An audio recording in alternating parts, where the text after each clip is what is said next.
Hi everyone, my name is Adarsh Mishra and आप देख रहे हैं यूथ नेशन कोडर्स। आज हम लोग क्या करने वाले हैं, अपने डेटा स्ट्रक्चर के और भी जो बचे हुए एमसीक्यूज़ हैं हमारे इन्फिनिक्यू प्लेटफॉर्म है उन्हें भी आज सॉल्व करेंगे। सबसे पहला क्वेश्चन हमारा ये है कि भाई which of the following statement is false. तो फॉल्स कौन है अगर हम एरे डेटा स्ट्रक्चर के बारे में बात करें तो देख लेते हैं। सबसे पहला मुझसे क्या कह रहा है कि भाई जब भी हम किसी एलिमेंट को डिलीट करते हैं किसी एरे में बिगिनिंग से, मतलब हमारी एक एरे ऐसे कुछ बनी है, ठीक है, कुछ एलिमेंट पड़े हुए हैं 2 4 6 8, तो अगर मुझे ये 2 यहाँ से डिलीट करना है तो क्या इसमें रिक्वायर होता है शिफ्टिंग ऑफ एलिमेंट। तो अगर हम इसको डिलीट करेंगे तो ऑब्वियस ही बात है हमें बाकी सारे एलिमेंट को एक एक कदम पीछे शिफ्ट करना पड़ेगा। तो ये तो बिल्कुल सही बात है।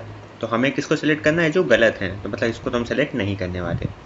और ऑप्शन नंबर सेकंड पे आता है, कहे जब भी हम एक एलिमेंट को इंसर्ट करते हैं at the end of the array, मगर अगर मेरी यहाँ पे एरे ऐसी कुछ हो, ठीक है, 2 4 6 हो और मान लो हमें 8 इंसर्ट करना है तो हमने उसको यहाँ आखिर में इंसर्ट किया, तो कह रहा है क्या इसमें कोई भी शिफ्टिंग हुई क्या। तो देख लो यहाँ पे कोई भी शिफ्टिंग रिक्वायर नहीं है ना, जब हमने 8 को आखिर में इंसर्ट करा तो कोई भी शिफ्टिंग की ज़रूरत यहाँ पे हमें नहीं पड़ी। तो इसका मतलब ये वाला ऑप्शन भी क्या है, ये भी ट्रू है, तो इसको भी हम सेलेक्ट नहीं करने वाले हैं। तीसरे वाले पे आओ, कह रहे हैं एलिमेंट जो होते हैं हमारे एरे के उनको क्या हम रैंडमली एक्सेस नहीं कर सकते हैं। ऐसा तो नहीं, हम लोग इंडेक्स वाइज कर सकते हैं। हम जानते हैं हमारी एरे में जितने भी एलिमेंट होते हैं वो सारे क्या होते हैं, इंडेक्स वाइज जो है पड़े होते हैं, तो हम इंडेक्स का यूज़ करके रैंडमली किसी भी एलिमेंट को उठा सकते हैं, है ना। तो ये वाली बात जो है ये इन्होंने गलत बोली, तो हम इसी को सही मान लेंगे क्योंकि ये कह रहे हैं कि फॉल्स वालों को उठाना है, फॉल्स वालों को टिक करना है। इधर आते हैं, एलिमेंट जो हमारे एरे के हैं क्या उनको हम सीक्वेंशियली एक्सेस नहीं कर सकते। सीक्वेंशियली मतलब होता है एक एक करके, कि पहले इसको उठाया फिर इसको उठाया फिर इसको उठाया, तो हो सकता है एक लूप लगा के सिंपल। तो ये वाली बात भी इन्होंने क्या बोल दी, गलत बोल दी, तो हम इसको भी उठा लेंगे। तो हमारे ये थर्ड और फोर्थ ही हमारे क्या हो गए, आंसर हो गए। अगले वाले क्वेश्चन पे आते हैं, कह रहा है भाई इनमें से कौन सा स्टेटमेंट ट्रू है अगर हम एरे की बात करें तो। आप देख लेते हैं, कह रहे हैं inserting an element at the end, जब भी हम एरे में एक एलिमेंट इंसर्ट करते हैं आखिर में तो क्या शिफ्टिंग हो चाहिए होती है एलिमेंट की। तो अभी ऊपर वाले क्वेश्चन में देखा तो कोई भी एरे हो, ठीक है, अगर उसमें कुछ एलिमेंट पड़े हैं, ठीक है, हमें अगर आखिर में कोई एलिमेंट जोड़ना है यहाँ पे तो क्या उसके लिए शिफ्टिंग करनी पड़ेगी क्या। ऐसा थोड़ी है, उस इंडेक्स पर डायरेक्टली जाके वैल्यू रख दो, बस हो गया मेरा काम। ये ऑप्शन क्या हो गया, गलत हो गया। अगले पे आते हैं, एलिमेंट जो हमारे एरे के होते हैं क्या उनको हम एक्सेस कर सकते हैं रैंडमली और सीक्वेंशियली। तो ऊपर वाले क्वेश्चन से अभी हमने देखा था कर सकते हैं, तो यहाँ ये क्या हो गया, सही हो गया। अगर हमें इंसर्ट करना है एलिमेंट शुरुआत में तो हमें क्या शिफ्टिंग चाहिए क्या एरे के एलिमेंट की। बिल्कुल सही बात है, शिफ्टिंग होनी चाहिए। क्यों होनी चाहिए, मैंने ऊपर वाले क्वेश्चन में भी आपको बताया था कि अगर हमें 1 2 3 4 अगर हमें इस जगह पे कोई और एलिमेंट रखना है शुरुआत में, तो इसका मतलब बाकी सारे एरे को एक साइज बढ़ाना पड़ेगा और बाकी सारे एलिमेंट को एक एक करके अगले वाले ब्लॉक में भेजना पड़ेगा। तो ये वाला ब्लॉक जो है खाली हो जाएगा, पहला वाला, ठीक है। ये वाले ब्लॉक कैसे हो जाएंगे, जो पूरी एरे ही खाली हो गई भाई हमारी। इरेजर बड़ी थी, कोई दिक्कत नहीं। देखो ये एलिमेंट ऐसे हो गए होंगे 1 2 3 4, है ना। अब ये वाला डिब्बा खाली हो जाएगा, यहाँ पे हम अपने एलिमेंट भर देंगे। तो हुआ क्या क्या इसके चक्कर में हमें शिफ्टिंग करनी पड़ी, तो बिल्कुल सही बात, शिफ्टिंग करी है तो ये हमारा क्या हो जाएगा, सही। अगर डिलीट करना है हमें एलिमेंट शुरुआत में तो क्या उसके लिए शिफ्टिंग करनी ज़रूरी है। अगर हमें 10 को ही यहाँ से हटाना है तो बाकी एक डिब्बा खाली हो जाएगा यहाँ पे, तो उसको बाकियों को क्या करना पड़ेगा, एक एक करके पीछे खिसकाना पड़ेगा, शिफ्ट करना पड़ेगा। तो ये वाली बात भी सही हो गई, तो ऐसे सिलेक्ट कर सकते हो। अगले क्वेश्चन पे आओ, कह रहा है एक मेरे पास लिंक लिस्ट है 15 18 25 और 30, दूसरी लिंक लिस्ट है 11 14 17 23 32 और 56। कह रहा है क्या होंगे एलिमेंट हमारे क्यू के जो हमें ये कोड वापस करेगा जब हम लिस्ट 1 और लिस्ट 2 को एज अ पैरामीटर पास कर देंगे। लिस्ट 1 लिस्ट 2 क्या है, हमारी यही है, लिंक लिस्ट है, समझ रहे हो। तो इसको सॉल्व करते हैं और देखते हैं कि इसको कैसे निकाला जाता है आंसर इसका। सबसे पहले आओ, मुझसे कह रहा है ये इनपुट लिंक लिस्ट 1 क्या है, ये अपनी पहली वाली लिंक लिस्ट है, ठीक है, और ये क्या है, ये दूसरी वाली लिंक लिस्ट है। मुझसे कह रहा है पहले वाले का कंट्रोल टेम्पो 1 को दे दो, मतलब पहले वाले का हेड जो है वो टेम्पो 1 हो जाए। मतलब टेम्पो 1 अभी कहाँ पॉइंट आउट कर रहा है, मैंने कहा इस जगह पे पॉइंट आउट कर रहा है, इस वाली लाइन से। अगली लाइन पे क्या कह रहा है, temp 2 equal to input list 2 dot get head, मतलब टेम्प 2 अभी दूसरी वाली लिंक लिस्ट के हेड को पॉइंट आउट कर रहा है। इतना समझिए। मुझसे कह रहे हैं एक आउटपुट क्यू नाम की एक क्यू बनाते हैं जिसकी कैपेसिटी होगी 10। तो मैंने क्या करा, एक क्यू बना दी सिंपल ऐसी। अब इसकी कैपेसिटी ऐसे 10 हो जाएगी, ठीक है। अब इसमें कोई भी एलिमेंट आएगा तो मतलब इंसर्शन इधर से होगा और डिलीशन इधर से होगा। अब इस वाली लाइन पे आते हैं, कह रहे हैं जब तक मेरे टेम्प 1 की वैल्यू नन ना हो जाए, साथ ही साथ टेम्प 2 की वैल्यू नन ना हो जाए। मतलब जब तक मेरे टेम्प 1 और टेम्प 2 में पॉइंट आउट कर रहे हैं, ये लिंक लिस्ट से बाहर नहीं चले आते, तब तक आपको काम क्या करना है, पहले इस क्वेश्चन को समझते हैं। तो लूप के अंदर पहले इफ स्टेटमेंट पे आते हैं। हमसे क्या कह रहा है, अगर temp1 डॉट गेट डेटा, मतलब जिस लिंक लिस्ट को temp1 पॉइंट आउट कर रहा है इसमें पे, उस नोड का गेट डेटा, मतलब उस नोड का डेटा उठाओ और चेक करो क्या वो डेटा कम है temp2 के डेटा से। तो चेक कर लो सबसे पहले यहाँ पर कि भाई जो 15 है, क्या 15 कम है मेरे 11 से? ऐसा तो नहीं है। तो हम लोग इस कंडीशन को छोड़ के अगली कंडीशन पे है।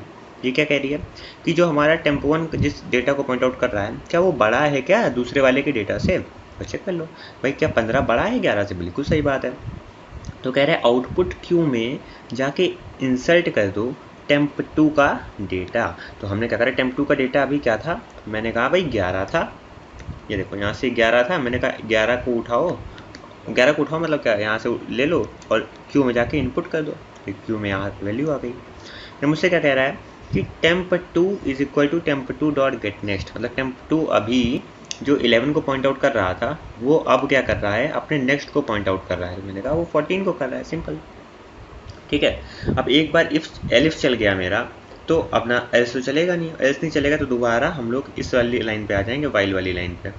तो अगर मैं इसको देखूं तो अगर इसको हम लोग को एनालाइज करना हो कि हो क्या रहा है, तो पहले इसको समझो। तो ओवरऑल ऑब्जेक्टिव क्या है हमारे इस लूप का, कि भाई वो चेक कर रहा है कि temp1 is not equal to none and temp2 is not equal to none. जब तक का दोनों पॉइंटर हमारे नन नहीं हो जाते, साथ ही साथ जब दोनों नन नहीं हो रहे हैं तब तक ये लूप चलाओ। और हमारे करना क्या है, हम लोग पहले वाले का डेटा उठाएंगे और दूसरे वाले का डेटा उठाएंगे और चेक करेंगे, जिसका भी डेटा छोटा होगा हम उसको जाके इंसर्ट कर देंगे और उस पॉइंटर को एक आगे बढ़ा देंगे। एलिफ वाली कंडीशन क्या कह रही है कि अगर पहले वाले का डेटा हमारा बड़ा है दूसरे वाले के डेटा से, तो जो छोटा कौन हुआ, दूसरे वाले का डेटा ना। तो कह रहा है दूसरे वाले का डेटा जो उठा के क्यू में रख दो और दूसरे वाले को एक आगे बढ़ा दो। अगर मान लो कि पहले वाली जो लिंक लिस्ट है और दूसरी वाली लिंक लिस्ट है, इसमें जो पॉइंटर हैं हमारे, मान लो कि दोनों पॉइंटर सेम डेटा को, मतलब इक्वल डेटा को पॉइंट आउट कर रहे हैं। लिंक लिस्ट में कोई 25 पड़ा हुआ है, लिंक लिस्ट 2 में भी जो क्या पड़ा है 25 पड़ा हुआ है। अब दोनों पॉइंटर जो है 25-25 को पॉइंट आउट कर रहे हैं, तो उस केस में कोई छोटा या बड़ा तो हो नहीं सकता। हो सकता है बराबर हो, तो बराबर के केस में क्या करना है कि आउटपुट क्यू में क्या रख दो, temp2 का डेटा, और temp1 को भी एक आगे बढ़ा दो और temp2 को भी एक आगे बढ़ा दो। मतलब इक्वल वाले केस में क्या करना है कि दो बार नहीं आएगा 25-25, हम लोग को एक बार इंसर्ट कर देना है 25 अपनी क्यू में, उसका दोनों पॉइंटर्स को आगे बढ़ा देना है। ये सिर्फ इक्वल वाले केस में चलेगा, एल्स वाला, समझ रहे हो? तो अभी मुझे इतना समझ में आ गया कि अगर मैं इसको सिक्वेंशली चलाऊं, मतलब अब मैं बिना इस कोड को अगर देखे इस वाले वाइल लूप को चलाऊं तो कैसे चलेगा, पहले ये देखते हैं। मैं क्या कर रहा हूँ, शुरुआत से चलाते हैं इसे और समझते हैं क्या हो रहा था। ये देखो, सबसे पहले मेरा जो temp1 था वो 15 को पॉइंट आउट कर रहा है, temp2 11 को कर रहा है। ठीक है, तो हम भी जानते हैं ना छोटा वाला एलिमेंट उठा के हमें कहाँ पे रखना है, अपनी क्यू में रखना है। तो अब हम लोग क्या करें, छोटे वाले एलिमेंट को उठाएंगे। तो इन दोनों को कंपेयर करा, कौन छोटा है, 11 छोटा है। तो मैंने 11 उठा के क्यू में रख दिया और 11 कौन सा हमारा पॉइंटर है, temp2 है ना। तो temp2 को हमने क्या कर दिया, एक आगे बढ़ा दिया। हमने कहा तुम्हारी वैल्यू अब ये हो गई, पहले तुम्हारी वैल्यू क्या थी, तुम 11 को पॉइंट आउट कर रहे थे, अब तुम 14 को पॉइंट आउट करोगे। अगली बार दोबारा वैल्यू चलेगा, क्या दोनों नन नहीं है, सही बात है दोनों नन नहीं, दोनों पॉइंटर, ये 15 को पॉइंट आउट कर रहा है, ये 14 को पॉइंट आउट कर रहा है। दोबारा चेक करेंगे कौन बड़ा है भाई, 15 बड़ा है 14 छोटा है। तो 14 छोटा है तो 14 को उठा के यहाँ पे रखा। फिर मुझसे कह रहा है कि जो वैल्यू तुमने रख दी है उसका एक पॉइंटर और आगे बढ़ा दो। तो temp2 जहाँ 14 को पॉइंट आउट कर रहा था, अब वो किसको करेगा, 17 को करेगा। अब 15 और 17 में कंपैरिजन कर लो तो 15 छोटा है, तो 15 को उठाया हमने, 15 को हमने क्यू में इंसर्ट करा और हमने कहा 15 तुम ऐसा करो, अब तुम 18 को मतलब एक कदम आगे बढ़ जाओ। temp1 सॉरी, लिस्ट वन को कौन चला रहा था, temp1। temp1 तुम अब 18 को पॉइंट आउट करो। ठीक है, दोबारा से हम चेक करेंगे क्या दोनों पॉइंटर नन तो नहीं है, नहीं है। तो देखो 17 बड़ा कि 18 बड़ा, 18 बड़ा है, तो 17 को उठाओ और हमारे यहाँ पे क्यू में रख दो, सिंपल। अब इसका 17 को उठा के रखा है, तो जो पॉइंटर था 17 का, temp2 जो 17 को पॉइंट आउट कर रहा था उसको 23 को पॉइंट करवाने लगो। मतलब जो वैल्यू उठ के क्यू में जा रही है उसका वाला पॉइंटर अब अपने अगली वाली वैल्यू को पॉइंट आउट करेगा। 18 और 23 को चेक कर लिया तो यहाँ से हमारा 18 आ गया। तो हो क्या रहा है, देखो लाइन बाय लाइन एक एक करके हम जो छोटा एलिमेंट उठा दोनों से कंपेयर कर रहे हैं, छोटा एलिमेंट उठा के क्यू में रख रहे हैं। ठीक है, तो हमारी सीक्वेंस में क्यू में क्या आ जाएगा आप ये बताओ। क्यू मेरी अगर मैं 10 की बना भी लूँ तो काफ़ी बड़ी हो जाएगी। चलो अच्छा मान लो हम लोग इसको पूरा करते हैं, 18 है। ठीक है, 18 आ गया। अब ये वैल्यू कहाँ आ गई, ये आ गई 25 में। अब 25 और 23 को कंपेयर करेंगे तो हमारा क्या आ जाएगा, 23 आ जाएगा, 23। और 23 आ गया तो अब ये किसको पॉइंट आउट करने लगेगा, 32 को। ठीक है, अब हम 25 और 32 को कंपेयर करेंगे, 25 आ जाएगा, 25 आ गया, ठीक है। 25 आ गया तो हम इसको एक और हम आगे बढ़ा देंगे, इसको 30 कर देंगे। अब 30 और 32 में कौन आएगा, 30 आएगा, तो क्यू में क्या इंसर्ट हो गया, 30 इंसर्ट हो गया। और जैसे 30 इंसर्ट हुआ, मेरे टेम्प 1 जो हमारा पॉइंट कर रहा था वो आ गया यहाँ पे नल पे, वो इस जगह पे आ गया, ठीक है। अब हम लोग की ये वाली कंडीशन तो गलत हो जाएगी, भाई टेम्प 1 क्या नहीं है नन, भाई टेम्प 1 तो नन है, ठीक है। तो यहाँ पे कंडीशन गलत हो गई, तो हमारा अगर ये लूप चला है पहला वाला, तो हमारा आंसर इतना आ गया, हमारी क्यू में इतनी वैल्यूज भर चुकी हैं। अब मुझसे क्या कह रहा है, क्या टेम्प 1 नहीं है नन, तो भाई टेम्प 1 की वैल्यू तो नन हो चुकी है ना, तो ये वाला लूप भी नहीं चलेगा। और इधर देखा टेम्प 2 नहीं है नन, सही बात, टेम्प 2 अभी भी नन हमारा नहीं है, क्योंकि इसमें देखो अभी 32 को पॉइंट आउट कर रहा है, इसके बाद 56 को करेगा, तो 32 और 56 बचे हुए हैं, कह रहा है। तो अगर वो नन नहीं है तो आउटपुट क्यू में इंसर्ट कर दो उसी के सारे एलिमेंट एक एक करके, और उसको एक एक पॉइंटर आगे बढ़ाते जाओ। तो इसका मतलब 3256 जो मेरा बच गया था बिना कंपेयर हुए, इसी सीक्वेंस में जाके हमारे क्यू में आखिर में जाके जुड़ जाएगा। देखो जगह है नहीं, तो बची हुई क्यू मैं ऐसे बना दे रहा हूँ, ठीक है, 32 और 56, इसके बाद से ऐसे चल रही है, मतलब बड़ा नहीं है ना पन्ना इसमें दिखाने के लिए, ठीक है। फिर मुझसे क्या रिटर्न करो आउटपुट क्यू, तो आउटपुट क्यू कर क्या रही, सॉर्ट ही तो कर रही है डेटा को, लाइन बाय लाइन सॉर्ट कर रही है। मर्ज सॉर्ट में भी ऐसे ही हम लोग सॉर्टिंग करा करते थे, याद करो, ठीक है। तो सीक्वेंस क्या हो जाएगा, 11 14, मतलब जो भी ऑप्शन में आपको सीक्वेंस दिख जाए, 10 के 10 एलिमेंट पहली बात तो होने चाहिए, 3 3 6 3 9 1, 10 एलिमेंट हैं, बट 56 पहले कैसे आ गया, ये अलग गलत हो गया, 3 3 6 3 9 1, 10 एलिमेंट हैं, 11 14 17 23 32, 56 के बाद 15 थोड़ा ना आ रहा है, हम लोग असेंडिंग ऑर्डर में सॉर्ट कर रहे हैं ना, ये भी गलत हो गया। इस पे आते हैं, 3 3 6 8 एलिमेंट हो नहीं सकते, क्योंकि टोटली 10 एलिमेंट है हमारे दोनों लिंक लिस्ट में मिला के, तो यही वाला हमारा आंसर हो गया, 10 एलिमेंट है सिक्वेंशली जो है हमारे सॉर्टेड ऑर्डर में। तो क्वेश्चन आसान था, इसमें कुछ ऐसा कठिन है नहीं। अगले क्वेश्चन पे आते हैं, हमसे क्या कह रहा है, भाई what is the output of the following code पर इनपुट स्टैक है मेरा 21967, तो हम लोग सबसे पहले क्या करेंगे, 21967 ऐसे करके एक स्टैक यहाँ पे बना लेंगे, 21967। मुझसे क्या कह रहा है कि हमने वही स्टैक अपने फंक्शन में पास कर रखा है, देख लें पास कर रहा है कि नहीं, बिल्कुल ऊपर क्वेश्चन में दिया गया है कि आप जो है इस कोड को चलाओ और स्टैक पास कर दो, हमने कहा ठीक है। कह रहे एक आउटपुट क्यू बनाओ जो हमारे स्टैक के मैक्स साइज़ के बराबर होगी। स्टैक का साइज़ कितना, 3 तो 5 का है, तो एक क्यू बन गई 5 साइज़ की, 1 2 3 4 5, ठीक है, अच्छी नहीं बनी बट ठीक है।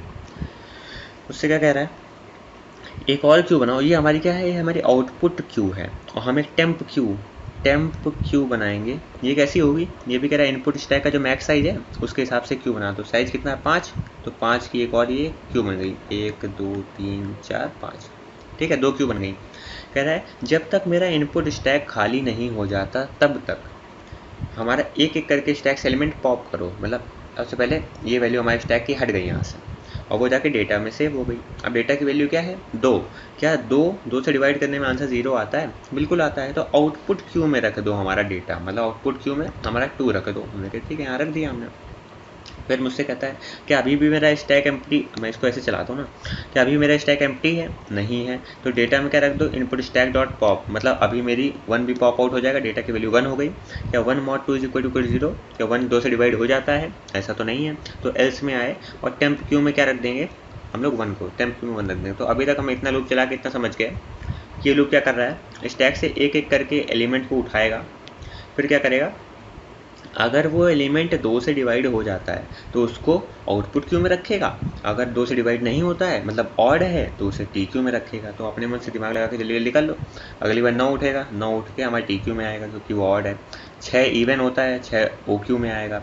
7 ऑड होता है, 7 यहाँ आएगा। 2 6 1 9 7 अलग अलग हमारा क्यू में आ गया। अगली लाइन पे आते हैं, कह रहे टेम्प डेटा की वैल्यू हमारी 0 है। मैंने कहा टेम्प डेटा की वैल्यू हमारे 0 है। कह रहा है जब तक मेरी टेम्प क्यू, मतलब ये वाली क्यू खाली नहीं हो जाती तब तक क्या करो, टेम्प क्यू से डी क्यू करो, एक एलिमेंट निकाल लो। तो यहाँ से सबसे पहला एलिमेंट यहाँ से निकला 1 जाके इसमें जुड़ गया, तो मैंने कहा इसकी वैल्यू हो गई 1। फिर कह रहा है आउटपुट क्यू में जाके एन क्यू कर दो, आउटपुट क्यू में जाके जोड़ दो जो हमारे टेम्प डेटा की करंट वैल्यू है। मैंने कहा 1 है तो 1 को जाके ऊपर वाले में जोड़ दो। फिर दोबारा यहाँ से एक एलिमेंट हटा 9 जाके टेम्प डेटा मेरे जुड़ गया, तो यहाँ वैल्यू हो गई 10। और ये वाली लाइन चली तो आउटपुट क्यू में हमने 10 को आखिर में आके जोड़ दिया। यहाँ से वैल्यू निकली मेरी 7 जाके टी में जुड़ी, जाके इस वैल्यू हो गई 17, और 17 को मैंने उठा के आखिर में रख दिया, क्या हो गया 17। फिर क्या आउटपुट क्यू को डिस्प्ले कर दो, आउटपुट क्यू क्या हो गई हमारी 2 6 1 10 17। अब ये कहाँ पे आंसर आ रहा है, तो यही आ रहा है, तो हमारा सही हो गया। अगले क्वेश्चन पे आते हैं। हमसे क्या कह रहा है, एक फन नाम का फंक्शन है जिसमें n की वैल्यू पड़ी है। अब ये क्वेश्चन हमसे कह रहा है कि हमें करके क्या देगा। ठीक है, तो मान लो कि n की वैल्यू कितनी है 123। एक कह रहा है क्यू बनाओ, तो मैंने कहा क्यू बन गई भाई। लो, क्यू बनाने में कितना समय लगता है। मुझसे कह रहा है एक नंबर रेंज तक चलेगा 1 से लेके n+1 तक। तो अब यहाँ तक चल रहा है तो n की वैल्यू हम छोटी लेंगे। हम बेवकूफ़ थोड़ी ना जो इतनी बड़ी वैल्यू के लिए चलाएंगे। हमने n की वैल्यू ले ली 3, तो 1 से लेके 3 तक एक लूप चलाओ। मतलब है तो 4 तक, बट एक कम तक चलता है ना। 1 से लेके 3 तक एक लूप चलाओ और उसमें NQ कर दो, मतलब इंसर्ट कर दो एलिमेंट। तो पहले हो गया 1, फिर हो गया 2, फिर हो गया 3। मुझसे क्या रिजल्ट की वैल्यू है 1।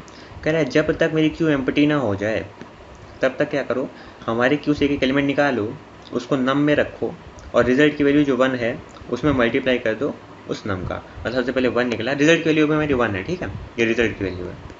कह रहा है कि हर एक करके एलिमेंट निकालो। तो पहले 1 निकला, वो नम में आगे स्टोर हो गया, हम रिजल्ट में उसको मल्टीप्लाई कर देंगे। तो 1 × 1 कितना हो गया, 1 हो गया। फिर हम 2 को निकालेंगे, 2 को आगे रिजल्ट में मल्टीप्लाई कर देंगे। तो 2 1 जा कितना हो गया, 2 हो गया। फिर 3 निकालेंगे, इसमें रख देंगे 3 2 जा 6।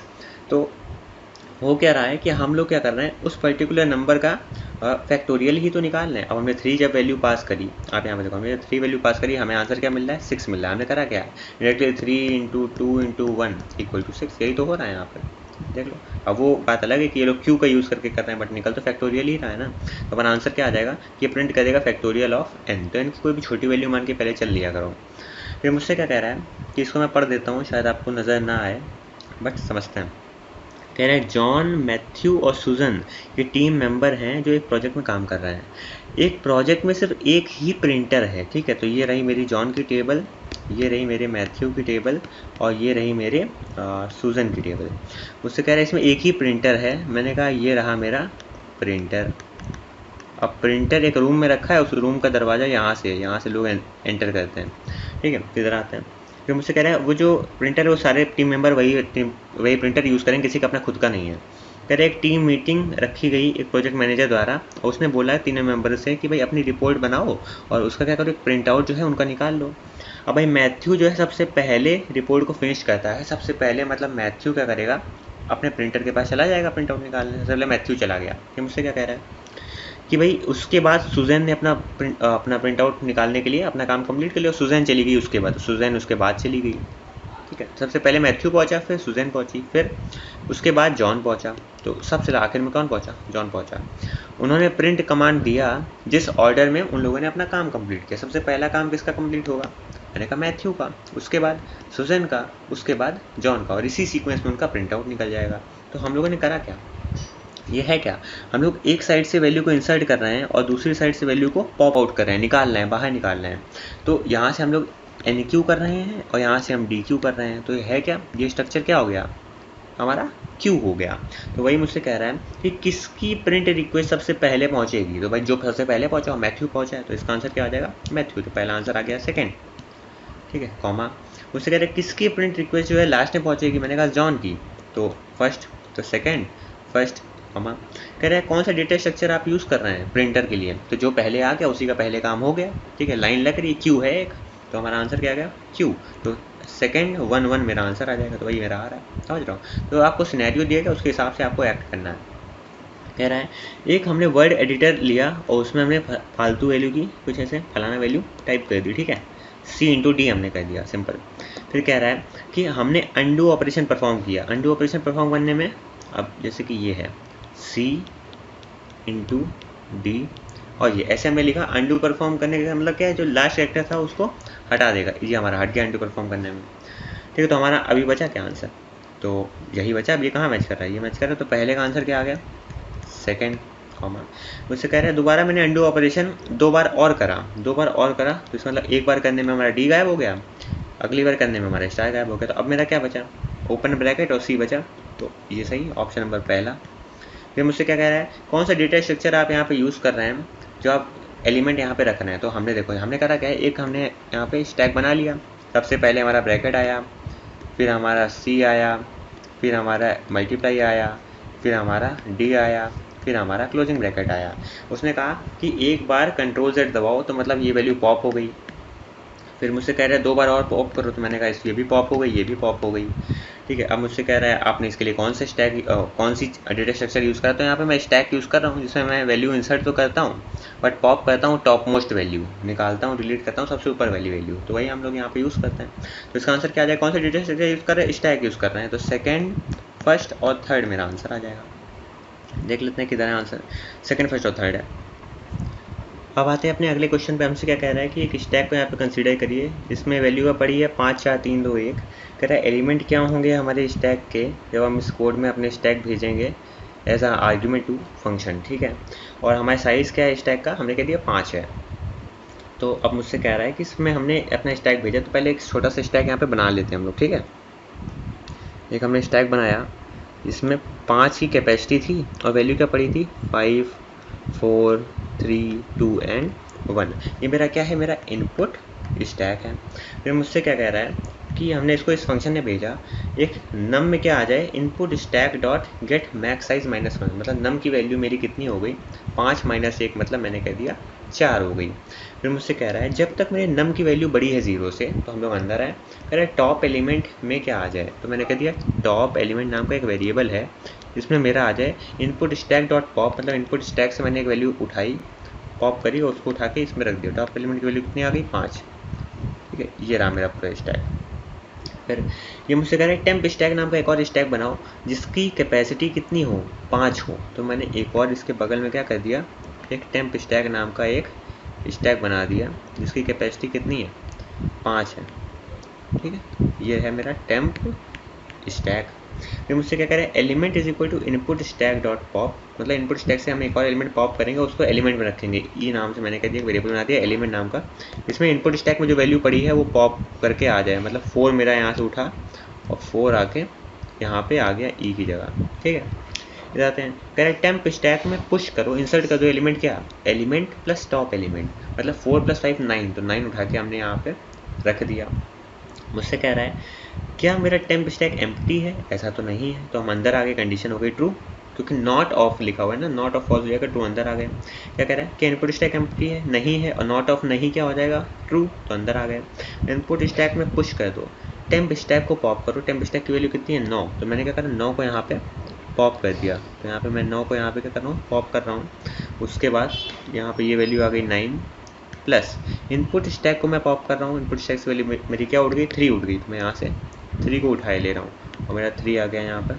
9 + 3 कितना 12, इनपुट स्टैक मैंने 12 पुश कर दिया, तो मेरा इनपुट स्टैक में कितना आ गया 12। अब देखो बार बार वो वाली लाइन जा रही है, अब मैं करूँ तो करूँ क्या, इसको कितना बड़ा कर देते हैं। ठीक है, तो इस लाइन पे आते हैं, हमसे क्या कह रहा है इनपुट स्टैक में पुश कर दो टॉप का एलिमेंट, टॉप का एलिमेंट है अभी 5, तो मैंने यहाँ पे 5 पुश कर दिया और नम की वैल्यू 2 और कम कर दो, तो नम की वैल्यू मेरी 4 थी, अभी कितनी हो गई, मैंने कह दिया 2 हो गई। ठीक है, अब ये पूरा का पूरा मैंने काम जो करा है इसको मुझे फिर से रिपीट करना है, तो मैं इसको इरेज कर देता हूँ, क्योंकि जितनी भी वैल्यूज़ थी वो सारी क्या हो गई हैं, रीसेट हो जाएंगी। ठीक है, अगली बार जो हमारा इटरेशन है, टेम्प स्टैक भी मेरा फिर से बनेगा, बट अभी हम उसको वहाँ पे बना रहने देते हैं और देखते हैं हमें करना क्या है। ठीक है, इधर आते हैं, क्या नम की वैल्यू मेरे बड़ी है 0 से, बिल्कुल 2 हमारा बड़ा होता है 0 से, तो टॉप एलिमेंट में क्या आ जाए इनपुट स्टैक डॉट पॉप, तो मतलब इनपुट स्टैक से हम पॉप करेंगे एलिमेंट को, यहाँ से हम 5 हम यहाँ से हटाएंगे और मेरा ये कहाँ आ जाएगा टॉप एलिमेंट पे, टी ई पे आ गया, 5 आ गया। ठीक है, तो मुझसे कह रहे टेम्प स्टैक मैंने बनाया, मैंने बना दिया हमारा टेम्प स्टैक। फिर मैंने क्या करा एलिमेंट में इनपुट स्टैक की एक और वैल्यू पॉप करी और उसको एलिमेंट पे रख दिया, तो एलिमेंट में यहाँ से 12 मेरा जाएगा और वो एलिमेंट में आके हमारा स्टोर हो जाएगा। एलिमेंट की वैल्यू 4 थी, अभी कितनी हो गई 12 हो गई। तो अभी आपको बस ये कॉपी में ऐसे लिखना है। फिर टेम्प स्टैक में हम लोग पुश करेंगे एलिमेंट प्लस टॉप एलिमेंट, मतलब 12 5 17, तो हमने 17 जो है यहाँ पे पुश कर दिया।